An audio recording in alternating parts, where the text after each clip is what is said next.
This week, I want to help you send smarter, more effective emails. So I'm going to show you how.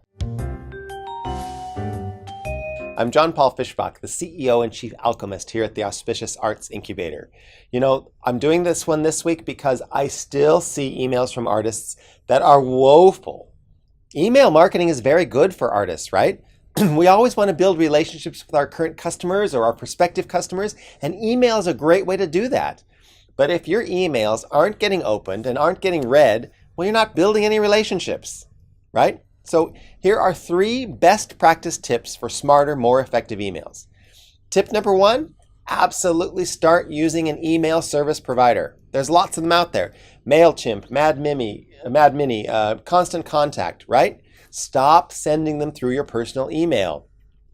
When you use an email service provider, and many of them are really low cost and some of them are free like MailChimp, you start complying with spam legislation and Privacy Act legislation because people can unsubscribe from you. It also lets you know who opens your email and who doesn't, who clicks inside the email and who doesn't. And it lets you schedule them, right? What we've learned is Friday is fun day. That's the day most emails from friends get read, right? And most emails get sent on a Tuesday. So start using an email service provider. Tip number 2 is the job of the subject line is to get someone to open the email.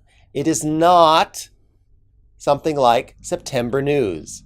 That is the worst subject line in the world because I don't even know what that is. September news, why should I open that? What's it got for me? What's the benefit or the value that's inside the email? That's what needs to be on your subject line, right?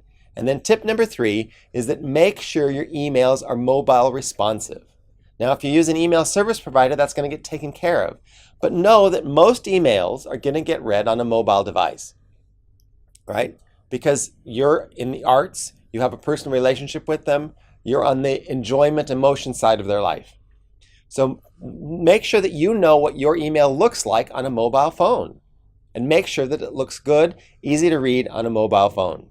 It's another reason to use email service providers, right? Then there's a whole bunch more tips, but we just don't have time to go through it in this little short hot tip, right? I'd like to talk to you about using automation for your emails. I'd like to talk to you about using their name in an email subject line, but we don't have time. So if email is going to be part of what you do, please consider joining ASAP. That's the membership program we have to help you make daily, weekly, monthly progress with your arts practice. So head over there if you want more information and more of these tips about using email more effectively. If this was helpful, please share it with another artist. What you need to do this week is make sure that you start exploring email service providers. That's the best thing. If you only do one thing this week, look at email service providers and have a go. All right. It's an important advertising tool. You need to use it well. I'll see you next week.